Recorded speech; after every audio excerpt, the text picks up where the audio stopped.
네, 지난 2022년 2월 24일 날 무슨 날이 있었는지 아세요? 무슨 일이 있었는지? 네? 2022년입니다. 벌써 오늘이 며칠이에요? 26년 3월 8일. 그래서 2022년 2월 24일은 러시아의 전면 침공으로 시작된 이 러시아와 우크라이나의 이 전쟁이 일어났어요. 일주일 안에 끝낸다는 이 러시아 대통령 푸틴의 예상을 뒤엎고 현재까지 4년 넘게 이어지고 있습니다. 그러니까 처음에는 막 세계가 난리 났어요. 웬 전쟁이 이렇게 큰일 났다. 또 외국에 나가 있는 우리 자녀들이 있고 그러면 걱정하고.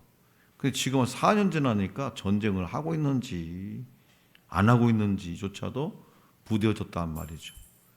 그 나라 그 민족들은 힘들어하는. 이 전쟁은요, 세계 2차 대전 이후에 유럽에서 가장 치명적인 충돌로 양측 모두에게 천문학적인 인명 및 경제적 피해가 발생하고 있습니다.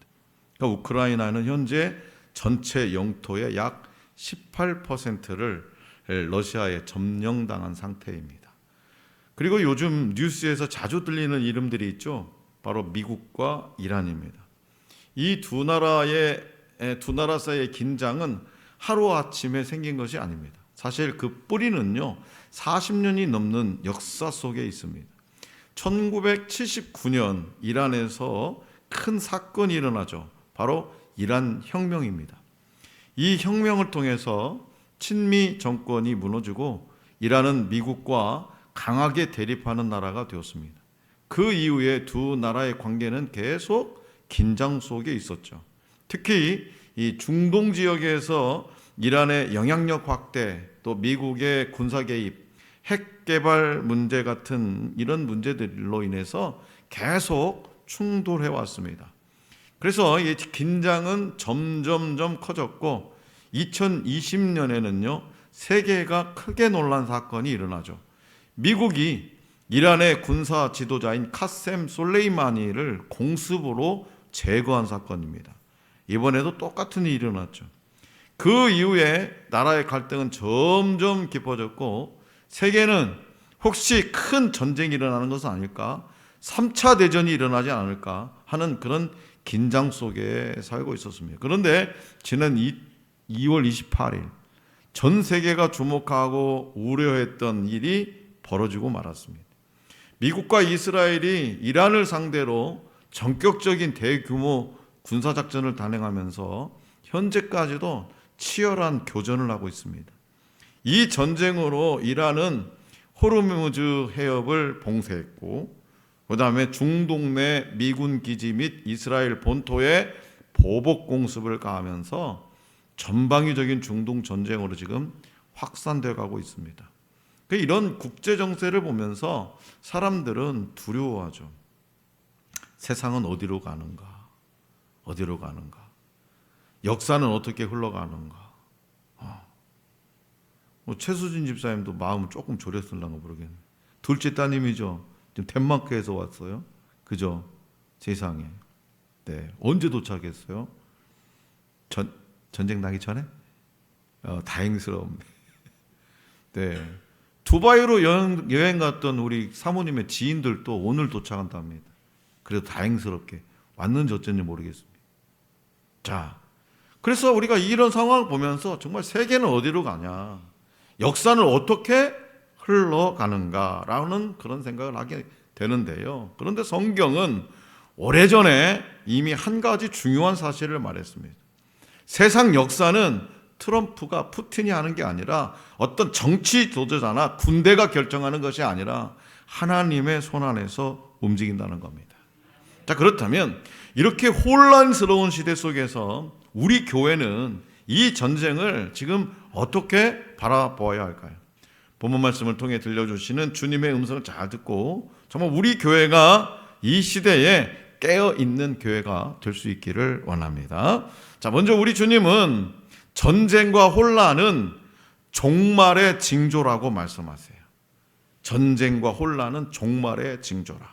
자, 본문 말씀 7절 상반절입니다. 민족이 민족을, 나라가 나라를 대적하여 일어나겠고. 이 말씀은요, 지역적인 충돌을 넘어서 전 지구적인 규모의 분쟁을 뜻하고 있습니다. 전 지구적인 규모의 분쟁. 이는 단순히 군사적 전쟁뿐만 아니라 인종 간의 갈등, 1980년대의 LA 폭동 같은 건 정말 한인 사회의 엄청난 사건이었잖아요. 흑인과 흑인이, 할렘과 흑인들이 이 인종 한인들을 무차별로 그냥 상점도 다 때려부수고, 그런 인종 간의 갈등이 지금도 전 세계 곳곳에서 벌어지고 있고, 또 이념의 대립, 공산주의냐 민주주의냐, 뭐 그런 이념의 대립, 경제적인 패권 다툼, 지금도 이 중동 전쟁은 가장 핵심은 뭐냐? 경제적 패권 다툼입니다. 석유가 문제죠. 이런 모든 것을 다 포괄하는 개념입니다. 또한 이 말씀은 단순한 역사 설명이 아니라 종말의 징조입니다. 종말이 뭡니까? 인류의 마지막이라는 거예요. 우리 주님은 본문 말씀 8절에서 이 모든 것이 재난의 시작이라고 말씀하세요. 여기서 재난의 헬라어 오디는요, 재난이라고 하는 말의 헬라어 오디는 산통을 의미합니다. 산통. 성경은 이 시대를 해산의 고통이라고 말해요. 이 시대를, 지금 이 시대를 해산의 고통. 그러니까 해산의 고통은요, 아기가 태어나기 직전 진통이 어떻게 돼요? 점점 약해져요, 강해져요. 그치, 아기를 안 본 엄마들만 얘기를 해. 아빠들은 몰라. 진통이 점점 강해진다는 거예요. 점점. 그러니까 이 전쟁과 혼란은 어떻게 하냐? 종말의 징조도 점점 강해지는 거예요. 여러분, 어제도 잠깐 TV 틀어보니까 뭐잖아요? 추적 60분인가? 그 2단에 빠져가지고 뉴스를 통해서 들려지는 2단만 있는 것이 아니라 우리가 모르는 2단들이 드글드글하다는 거지. 거기에 사로잡혀가지고. 이런 것들이 뭐냐? 지금 해산의 고통의 시대라는 거예요. 그래서 세상의 혼란도요, 끝을 향해 갈수록 점점 더 커집니다. 해산의 고통, 이 세상의 혼란도. 그렇다면 오늘 우리 교회는 어떻게 해야 되냐? 우리 교회는 어떻게 해야 되냐? 세상이 혼란스러울 때 우리 교회와 그리스도인은요, 공포에 함몰되지 않아야 됩니다. 우리 주님은 본문 말씀 6절에서 이런 일이 있어야 하되 아직 끝은 아니니 삼가 두려워하지 말라, 이렇게 말씀하세요. 이런 일이 있어야 하되 아직 끝은 아니니 두려워하지 말라. 그렇기 때문에 오늘 저와 여러분들은 뉴스를 보면서 세상의 종말을 불안해하기보다는 하나님의 말씀이 성취되고 있음을 깨닫는, 정말 오래전부터 말씀하신 이 성경을 통해서, 선지자를 통해서 말씀하신 그 하나님의 말씀이 하나도 틀림없이 지금 진행되고 있구나라고 하는 이런 영적 통찰력이 필요하다는 거예요. 영적 통찰력이. 그리고 화평케 하는 자의 사명을 감당해야 됩니다. 화평케 하는 자, 피스메이커죠. 다시 말해서 민족과 나라가 서로 대적하는 이 갈등의 시대에 교회와 그리스도인은요, 화해의 직분을 감당해야 됩니다. 이념, 세대, 지역 갈등 속에서 그 비난에 동참하기보다는 복음의 사랑으로 다리를 놓는 역할을 해야 되는 거죠. 또 선교적 관점을 가지고요, 분쟁 지역의 이 고통받는 이들을 위해서 기도하고 구제하면서 그들에게 유일한 소망인 복음을 전하는 일에 힘써야 됩니다. 그리고 본질에 집중하는 삶을 살아야 돼요. 오늘 우리의 본질이 뭐냐? 그러면 오늘 우리의 본질은 세상의 기초가 흔들릴 때일수록 변하지 않는 하나님의 나라에 소망을 두어야 됩니다. 세상은 흔들려요. 아무리 강건해도요, 흔들려요. 그러나 변하지 않는 이 하나님의 나라, 그 나라에 우리는 소망을 둬야 돼요. 그래서 오늘 우리에게 주신 본문 말씀이 기록된 마태복음 24장의 결론은 뭐냐? 결국은 깨어 있으라. 깨어 있어라. 이 혼란스럽고 이 어지러운 세상 속에서 우리 교회가 해야 할 일은 뭐다? 깨어 있으라. 내일이 종말이 오더라도 오늘 나에게 맡겨진 이 작은 이웃을 사랑하고 성실하게 살아가는 태도가 진정한 종말적 신앙입니다. 자, 우리 주님은 본문 말씀 14절에 이렇게 선포하세요. 14절입니다. 시작. 이 천국 복음이 모든 민족에게 증언되기 위하여 온 세상에 전파되리니 그제야 끝이 오리라. 아멘. 자, 이 시대에 세워진 우리 하늘 소망교회, 이 시대에 세워진 우리 하늘 소망교회는요, 단순히 전쟁의 현상에만 주목하기보다는 그 혼란 속에서도 복음이 전파되어야 한다는 주님의 본심을 마음 깊이 새겨둘 수 있기를 원합니다. 둘째로 우리 주님은요, 마지막 시대의 가장 큰 위기는 믿음의 붕괴라고 말씀하세요. 본문 말씀 10절입니다. 10절 다 같이 시작.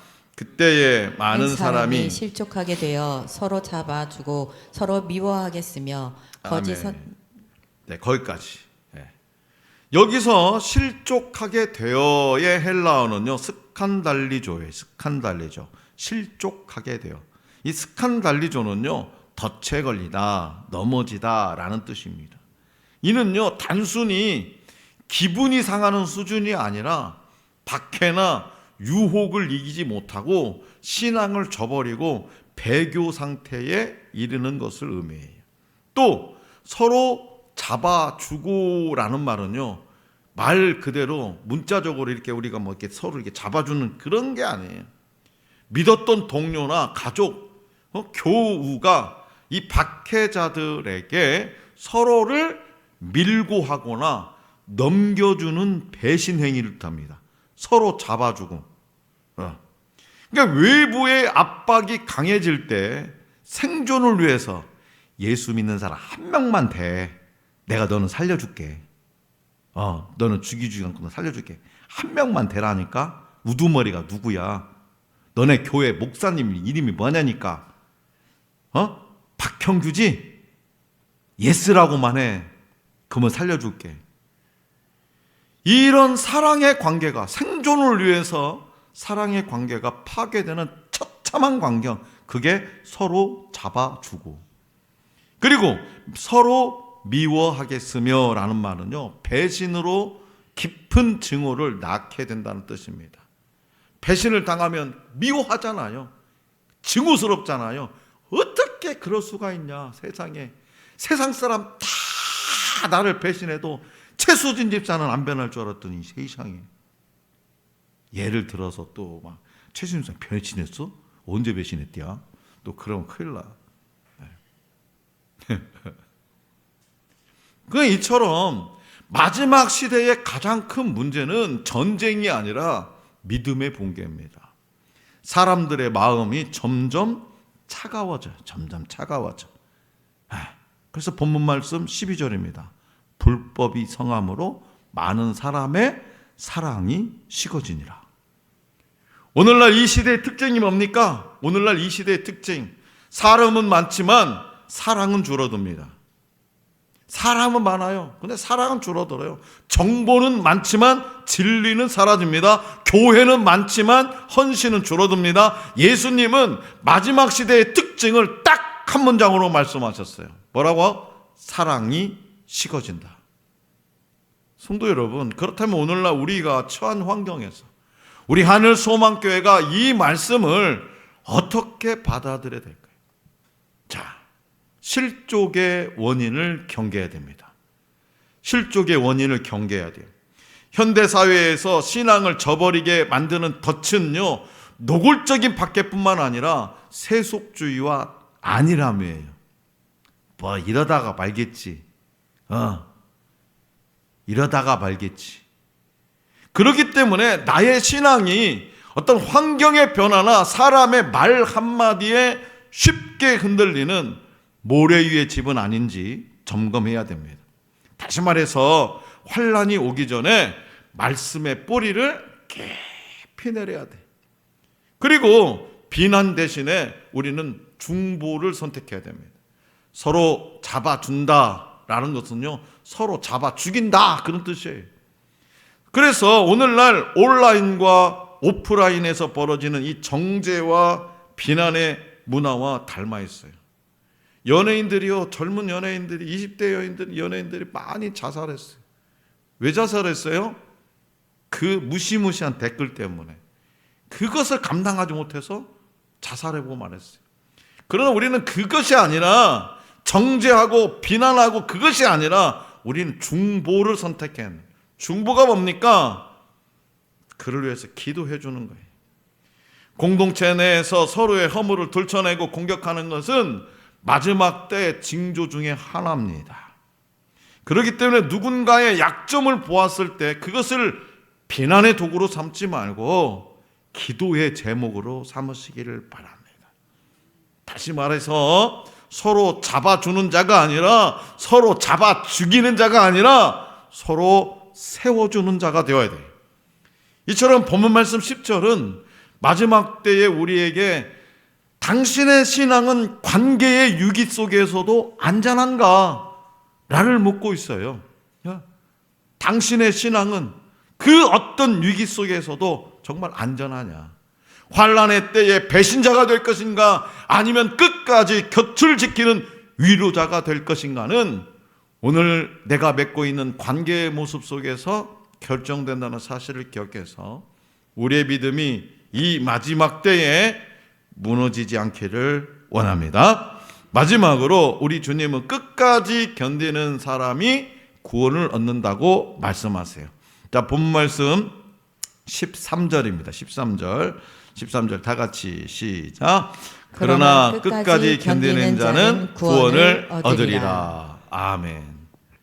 자, 이 짧은 한 문장에는요, 종말을 살아가는 그리스도인의 핵심 정체성이 담겨져 있습니다.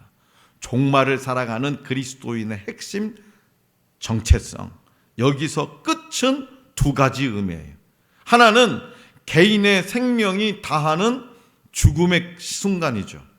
다른 하나는 역사의 종말인 예수 그리스도의 재림입니다. 즉 상황이 호전될까지가 아니라 완성될까지를 의미하고 있어요. 그리고 견디는의 헬라어 휘포메노는요, 단순히 고통을 참는 것을 넘어서 무거운 짐 아래서도 자리를 지키며 머무는 것을 뜻합니다. 이는 폭풍 속에서도 뿌리를 받고 서 있는 나무와 같은 인내를 말하죠. 그렇기 때문에 믿음이라고 하는 것은요, 시작보다 끝이 중요해요. 신앙은 단거리 달리기가 아닙니다. 49.19km를 뛰는 마라톤과 같은 거예요. 많은 사람이요, 처음에는 뜨거워요. 막 40일 말씀량을 해도 막 부흥회를 하든지 주님의 첫사랑 예수 그리스도라 처음 고백할 때는 뜨거워요. 막 조금만 막 무슨 말씀만 해도 막 눈물 흘리면서. 지금은 눈물 하나 안 흘려요. 시간이 지나면서 기도가 줄어들고요, 말씀에서 멀어지고요, 하나님보다 세상을 더 사랑하게 됩니다. 그러나 이 마지막 시대의 성도는 다르다는 거죠. 마지막 시대를 살아가는 성도는 달라요. 세상이 흔들려도요, 믿음이 절대로 흔들리지 않습니다. 전쟁의 소식이 들려도요, 기도를 멈추지 않아요. 세상이 어두워질수록 빛을 더 밝히는 사람이 바로 마지막 시대를 살아가는 성도요, 깨어있는 교회입니다. 그 깨어있는 교회요, 마지막 시대를 살아가는 성도들이 끝까지 견딜 수 있는 힘의 원천은 뭐냐? 바로 오늘 당장 기적이 일어나지 않더라도 묵묵히 말씀 읽고 기도하는 거룩한 습관을 유지하는 거예요. 거룩한 습관을 유지할 때에 우리는 마지막 때에 나의 진정한 힘이 발휘되는 거예요. 막 전쟁이 일어났으니까 기름값 오르니까 빨리 기름 사다가 모아놓고 라면도 사다가 쟁여놓고, 혼자서는요 넘어지기 쉽습니다. 그렇죠? 혼자서는 넘어지기 쉬워요. 그렇기 때문에 우리 주님은 서로 격려하고 환난 중에 있는 지체를 붙들어주는 깨어있는 믿음의 공동체 하늘 소망 교회 안에 있으라고 말씀하세요. 사랑하는 성도 여러분, 예수님은 분명히 말씀하셨습니다. 전쟁이 없을 것이라고 말씀하지 않으셨어요. 오히려 전쟁이 계속될 것을 말씀하셨습니다. 난리와 난리의 소문을 듣겠으나 너희는 삼가 두려워하지 말라. 나라가 나라를 대적하고 민족이 민족을 대적하고 세상은 점점 더 불안해질 것이라고 말씀하셨어요. 그러나 그 말씀 뒤에 예수님은 매우 중요한 명령을 주셨죠. 두려워하지 말라. 왜냐하면 전쟁이 역사를 움직이는 것이 아니라 전쟁이 역사를 움직이는 것이 아니라 하나님이 역사를 움직이시기 때문입니다. 오늘 우리가 사는 세상도 마찬가지예요. 세계 곳곳에서 긴장이 높아지고 또 높아지고 있습니다. 우리나라는 어떻습니까? 이 한반도에서도요 남과 북의 갈등이 계속 이어지고 있습니다. 지난주 뉴스는 뭐요? 북쪽에서 무슨 미사일을 계속 지금 휴전선에다가 배치해놨다는 거예요. 동유럽에서는 러시아와 우크라이나가 지금 치열하게 전쟁 중에 있습니다. 우리 같은 민족인 북한 군인도 거기에 파병해서 지금 싸우고 있습니다. 많은 사람들, 젊은이들이 죽어나가고 있습니다. 포로로 잡혀있는 이 북한 병사들이 한국으로 돌아오고 싶다고 그런 뉴스도 봤습니다. 특히 중동에서 벌어진 미국, 이 이스라엘과 이란 사이의 전쟁은요 세계가 주목하는 문제입니다. 사람들은 두려워합니다. 경제가 무너질까 두려워합니다. 전쟁이 확대될까 두려워합니다. 그러나 교회는 다르게 살아야 돼요. 교회는요. 지난주 화요일 날 우리가 필리핀에서 열리는 시카고 사랑의 동산 기도 모임에 했습니다. 목사님, 박 목사님, 전쟁이 일어나서 전쟁이 터져서 우리 필리핀 못 가는 거 아닙니까? 그렇게 걱정하면서 말씀하시는 분들이 있어요. 그런데요, 우리는 교회는요 다르게 살아야 돼요. 이 시대에 우리는 다르게 살아야 돼요. 왜냐? 예수님은 전쟁의 이야기의 마지막을 이렇게 말씀하셨기 때문에. 본문 말씀 14절 다시 한번 받드리겠습니다. 시작. 이 천국 복음이 모든 민족에게 증언되기 위하여 온 세상에 전파되리니 그제야 끝이 오리라. 아멘. 예수님이 말씀하신 역사의 중심은 전쟁이 아니에요. 역사의 중심은 뭐냐? 바로 복음입니다. 세상은 전쟁을 이야기지만 하나님은 복음을 이야기하십니다.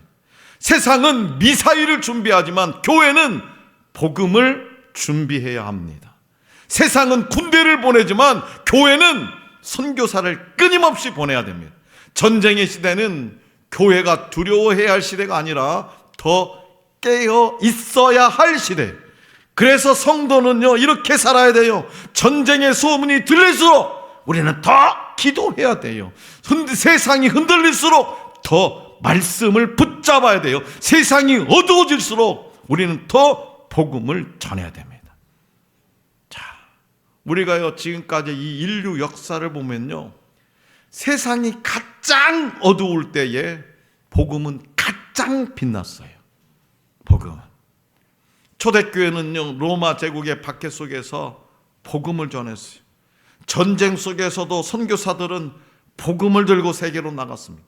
그 복음이 오늘 우리에게까지 왔습니다. 그렇기 때문에 우리는요 두려워하는 교회가 아니라 깨어있는 교회가 되어야 돼요. 뉴스를 보는 교회가 아니라 기도하는 교회, 두려워하는 교회가 아니라 복음을 전하는 교회, 세상의 흐름에 휩쓸리는 교회가 아니라 하나님의 나라를 바라보는 교회, 그 교회가 바로 오늘 주님이 찾으시는 하늘 소망 교회입니다.